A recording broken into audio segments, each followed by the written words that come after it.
tenemos ahora la iniciativa que en realidad es lo que debe tener cualquier país del mundo, que se precie de ser un país ordenado en su macroeconomía, que se precie de ser un país previsible para las inversiones, que es un tipo de cambio flotante, no un tipo de cambio donde uno fuerza el tipo de cambio y después pasan las cosas que pasan en la Argentina siempre, que es que como es una mentira, porque al forzar uno está haciendo una ficción, no es la realidad, termina después explotando todo por otro lado, o terminamos con una crisis que siempre nos deja un poquito peor que la crisis anterior.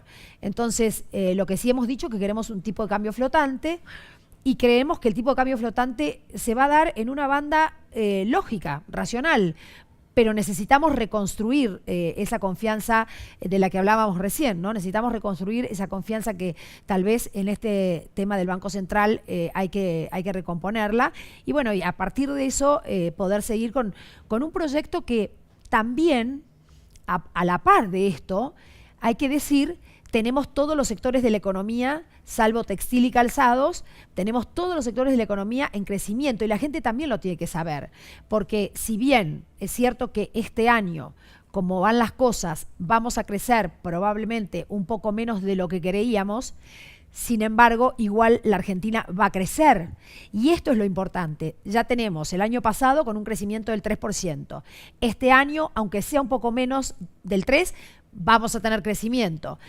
Y el próximo se supone que ya una vez que tenemos este respaldo, que hemos acomodado digamos, la crisis de credibilidad y que otra vez la Argentina vuelve a estar como, digo yo, dispuesta y abierta a las inversiones, que es lo más importante, y hay más credibilidad, yo creo que ahí otra vez empezamos con un crecimiento que puede rondar otra vez el 3 o el 4. Entonces, yo creo que eso también lo tiene que saber la gente, porque si no parece como que todo está centrado en una crisis de tipo de cambio, ¿no? Le hago una pregunta. El crédito del fondo hablamos de 50.000, pero que es en etapa, ¿no es cierto? O sea, llegan ahora los primeros 7.500 posiblemente la semana que viene, otros 7.500 que son los 15 iniciales, el resto vamos a hacer revisiones cada 3 meses y en la medida que cumplamos las metas pueden llegar.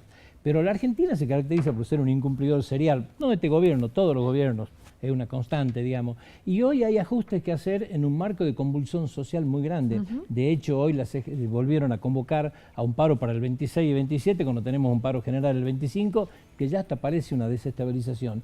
¿Cómo logramos congeniar esto, digamos, los ajustes que hay que hacer con el grado de convulsión social? Bueno, también es importante esto en el sentido de que nosotros tenemos en este momento más que hacer ajustes en la sociedad, digamos, tenemos que hacer ajustes hacia adentro de la política, si se quiere, la palabra ajustes, que en realidad a nosotros no nos gusta porque la palabra ajuste es como que uno, digamos, nos hace acordar mucho a las cosas que nos pasaron y que fueron realmente muy malas en sus consecuencias, como por ejemplo lo que pasó en la década del 90, que sin tener en cuenta lo que iba a suceder con las pymes en la Argentina, lo que iba a suceder con la industria en general, porque la verdad es que no fueron solo las pymes, toda la industria sufrió muchísimo.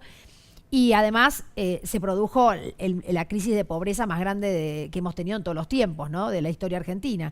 En un momento llegamos a un 50% de pobreza en ese momento. Entonces, lo que nosotros tenemos que hacer ahora es un ordenamiento hacia adentro del Estado de gastos que el Estado no tiene por qué hacer. O sea, lo que estamos tratando de ver es cómo hacemos que el sector más desprotegido de la población siempre tenga la protección social necesaria para que no haya problemas sociales como los que hemos sufrido en otros momentos en la Argentina. Las desigualdades que siempre exactamente, hablamos. Que además no tenemos por qué sufrirlos, porque hoy toda la política social del gobierno ha reforzado esa protección como para que esos sectores realmente puedan estar tranquilos y cubiertos con lo que es una canasta básica que obviamente tiene que dejar a la población con la seguridad de que no va a haber problemas de hambre, no va a haber problemas de desnutrición, como tuvimos en otros tiempos, ¿no? Entonces, ese tema está ya, digamos, muy consolidado con una enorme cantidad de programas sociales que han reforzado lo que teníamos ya.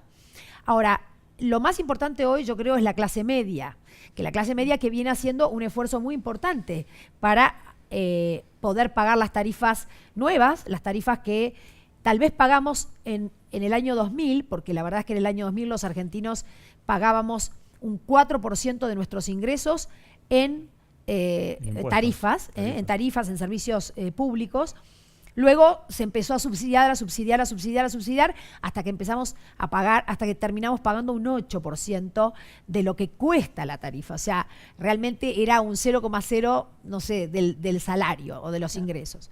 Entonces, bueno, tenemos que ordenar eso y ponerlo a la altura de lo que realmente significa tener la energía de lo que sale un servicio, ordenamiento. claro. Sí, en ordenamiento en el sentido de que si queremos tener un país en desarrollo, tenemos que tener la posibilidad de decirle a las industrias que vienen a invertir en la Argentina o a las empresas que vienen a invertir en la Argentina en servicios o en lo que sea, tenemos que tener la posibilidad de decirles energía van a tener. Porque la verdad es que hasta hace 3 o 4 años a las empresas se les cortaba la energía en determinado horario para que el voto no se afectara en las casas de las personas, en las casas familiares, ¿no? Sí. Cosa que en los países donde hay crisis energética se hace al revés. Digamos, en las casas se dice, bueno, se puede arreglar las personas con un momento en el que no tengan luz, pero en las empresas no, porque las empresas son las que sacan el país adelante, ¿no? Pero bueno, nosotros hacíamos al revés. Lo cierto es que hoy nosotros tenemos una inversión en el sector de energía muy importante y estamos cambiando la matriz de la energía para poder tener también recursos renovables. Que Jujuy, sí, Salta, verde, el norte, digamos, tiene la posibilidad también de explotar, porque tienen mucho sol, porque hay muchas posibilidades de ejercer la producción de energía en la matriz de los no renovables, de los renovables. Y esto también es bueno. ¿Por qué? Porque si la Argentina logra empezar en un momento a producir de nuevo la energía que producía para autoabastecerse y para exportar, si logramos volver a ese momento, en el 2003, nosotros autoabastecíamos el país y exportábamos alrededor de 6.000 millones de dólares de energía. Tenemos energía porque no hubo inversiones y porque se fueron las inversiones. Entonces, en la medida que volvamos a producir energía, la energía obviamente pasa a ser más barata. Entonces, también tenemos que llegar a ese momento. Entonces, ¿hay una fecha que se han fijado? En realidad no, porque eso depende mucho de cómo vayan invirtiendo las empresas. Pero lo cierto es que tenemos la convicción de que la Argentina tiene la posibilidad de llegar. Esto es lo bueno.